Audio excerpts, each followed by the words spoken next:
think it goes without saying that clearly some of the things that he has raised in this podcast have been hurtful to the royal family. I think particularly for the Queen and Prince Charles, who are very private when it comes to their personal emotions. I was liking it to Truman Show. Have you seen that movie? Yep. It's a mix between the Truman Show and being in a zoo. This idea of Harry venting, airing so publicly his private grievances is going to be problematic. And I think it does raise that really important issue of trust. I know that Prince Charles is really keen to get his relationship with his youngest son back on track. It's why he called that meeting at Windsor Castle after the Duke of Edinburgh's funeral. He wants nothing more than to be reconciled with Harry and for this rift to go away. And he's prepared to work at it.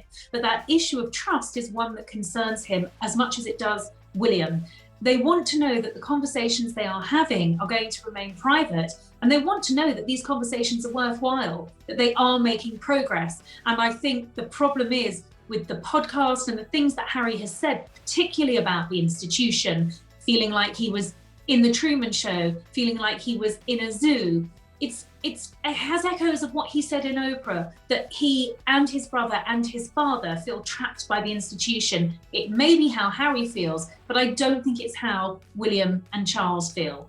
When it comes to parenting, if I've experienced some form of pain or suffering because of the pain or suffering that perhaps my father or my parents had suffered, I'm going to make sure that I break that cycle so that I don't pass it on, basically. Well, I think the podcast was certainly greeted with surprise and certainly raised eyebrows over at the palace. But I think the suggestion of this cycle of pain that he talked about does seem to be a criticism of his father, of his parenting, and possibly even a bit of a criticism of the generation before that. So Prince Harry's grandparents. So this podcast, I think, has been received with surprise, not least because it comes just months after that explosive Oprah interview, and at a time when we were led to believe the family were trying to repair this rift, trying to mend some of those relationships and try to move forwards. I certainly think this has been something of a curveball thrown in the direction of the royal family. I don't think we should be pointing the finger or blaming anybody. As parents, we should be doing the most of what we can to try and say, you know what, that happened to me, I'm going to make sure that doesn't happen to you. His comments are quite personal. While saying he's keen not to point the finger, it does seem that this is yet another example of Prince Harry criticising the royal family, in particular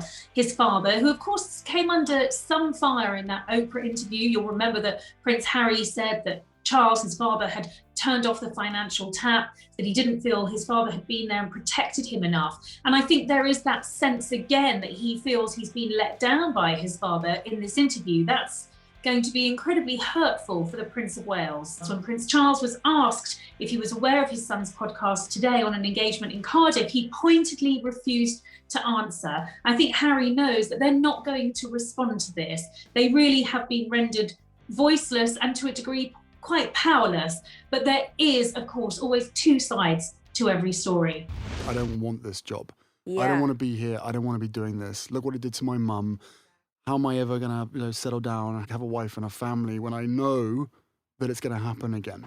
Certainly sources that I know who are very good friends with the Prince of Wales have always made it abundantly clear to me that after Diana's death, Charles made every effort to make sure that Diana's memory was very much a part of Highgrove and the London homes that the princes shared. There were always pictures of Diana so that her memory wasn't just airbrushed out of history. So I think the suggestion that the mistakes that clearly Prince Harry feels were made in terms of Charles's parenting have been repeated in his own experience by his own father is going to be very, very hurtful. And I think if you look at how Prince Charles, of course, he ended up raising those two boys on his own after the death of the Princess of Wales. The brothers, both of them, were given a lot of latitude. They were given a lot of freedom. They were given the chance to make their own life decisions. So I'm not sure whether Harry's interpretation of this cycle of pain is something that the Prince of Wales would necessarily himself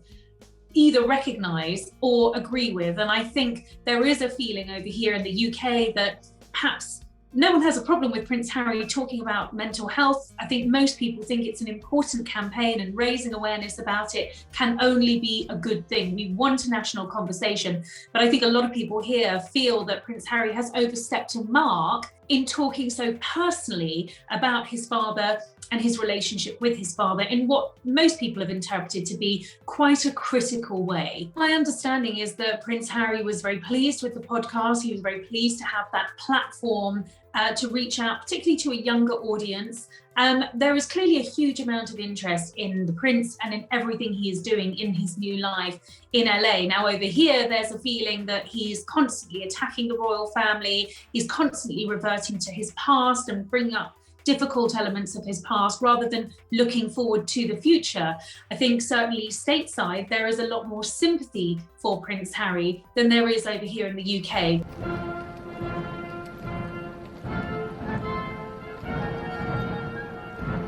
Well, I think it was everyone's hope that the Duke of Edinburgh's funeral would preface the thawing of ice. We know that things have been very, very strained and difficult behind the scenes. I understand that there were conversations on Archie's birthday, but things like this podcast, which really just opens up yet another Pandora's box, only set that healing process back 10 steps. I think it's inevitable that every time Harry speaks out about personal family relationships, it is going to be damaging to the healing of this rift, particularly between William and Harry. I think there is a desire on the part of both of the brothers to move on, to try and heal this relationship. Will the brothers be standing shoulder by shoulder on July the 1st for the unveiling of the Diana statue? What's that body chemistry going to look like? And at the moment, we're still not 100% sure that Harry's going to be here for that statue unveiling. Of course, a lot of it depends on when his daughter is born and how Meghan is. Meghan is due to give birth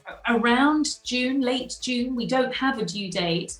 And I think the reason, quite simply, that Prince Harry hasn't booked a ticket yet is because he is waiting to see. He wants to know that his daughter has been born, is safe, that Meghan is safe and well, I think, before he even thinks about making any transatlantic trips. One of the things that Harry said in his podcast was how it was his wife who had encouraged him to go into therapy. It was a conversation that I had with my now wife. Okay. And she saw it. She saw it straight away. She could tell that I was hurting and that some of the stuff that was out of my control was making me really angry. And it would make my blood boil. And I thought it was quite interesting that he didn't mention William, because we know from his interview with Bryony Gordon and The Telegraph, when he first spoke about those mental health problems and that crisis that he went through in his 20s, when he was trying to process that grief, that suppressed grief over the death of his mother, that it was in fact William who first encouraged him to go into therapy. I thought it was very interesting that there was no mention of William in this conversation. It was all about Meghan, and Meghan who had encouraged him to go into therapy.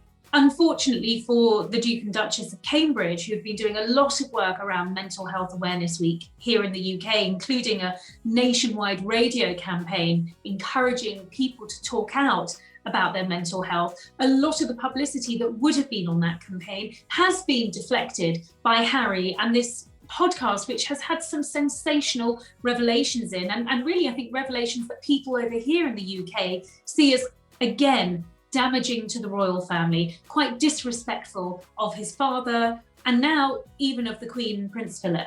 I think it's absolutely the case that mental health, raising awareness is very much on the Duke's agenda. We're certainly going to see him and Meghan working in this sphere with their Archwell Foundation. And I'm sure that we can expect when his Apple series with Oprah airs later this month that we're going to hear Prince Harry once again talking about his own mental health awareness, talking about his own journey through therapy, and more likely than not, reflecting on quite personal circumstances that again risk upsetting the royal family.